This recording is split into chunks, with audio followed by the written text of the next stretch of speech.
તો મહેસાણાના કડીમાં વરસાદી પાણી ભરાયા છે। કડીના ડરણ ગામે પાણી ભરાયા છે। ગામમાં કેડસમા પાણી ભરાયા છે। પાણી ભરાતા જનજીવન પ્રભાવિત થયું છે। ડરણ ગામેથી સંદેશ ન્યૂઝનો ગ્રાઉન્ડ ઝીરો રિપોર્ટ। ગામમાં ચારે બાજુ પાણી જ પાણી। ગામનો શહેરથી સંપર્ક તૂટ્યો છે। ચારે તરફ જળબંબાકારની સ્થિતિ। ડરણ ગામ પાણીમાં ગરકાવ થયું છે। ગામમાં કેડ સુધીના પાણી ભરાયા છે। સંપર્ક તૂટ્યો છે શહેર સાથે ડરણ ગામનો।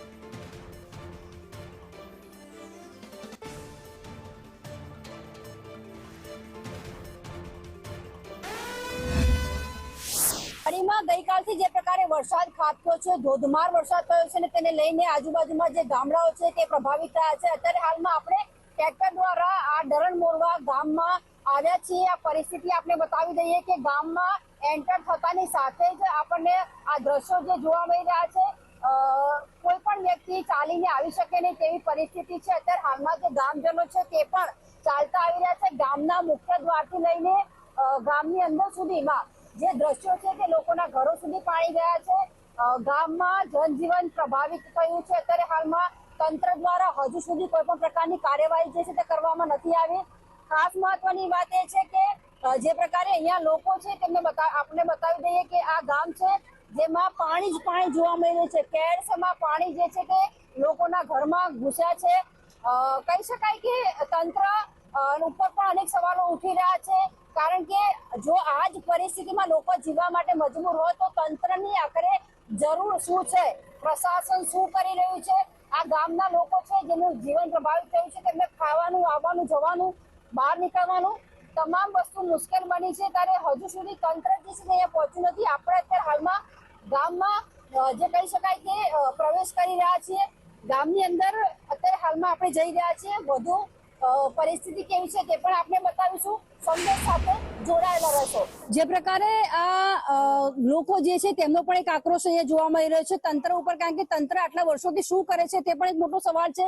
કડી જે કહી શકાય કે ઔદ્યોગિક કેન્દ્ર આવેલું છે, આજુબાજુમાં મોટી જીઆઈડીસી આવેલી છે, એટલા ઉદ્યોગો આવેલા છે, તેમ છતાં પણ એની બાજુમાં જ આવેલું ગામ જે છે તે અત્યારે હાલમાં પછાત અને વિકાસ વિહોણું ગામ અત્યારે હાલ પર આપણને જોવા મળી રહ્યું છે। કેવી કેવી મુશ્કેલીઓ પડે છે, શું આક્રોશ વ્યક્ત કરી રહ્યા છે? 3 દિવસથી છોકરા અમારા ખાટલામાં બેસીને રોટલા ખાય છે, રાંધે એવું નથી। આ તો સારું મોદી સરકાર નો આભાર છે, ગેસમાં ઉપર રાંધીને ખાઈએ, ગમે તે પીપરા પર મેલીએ કે ગમે તેના પર રાંધીએ છીએ, બરોબર।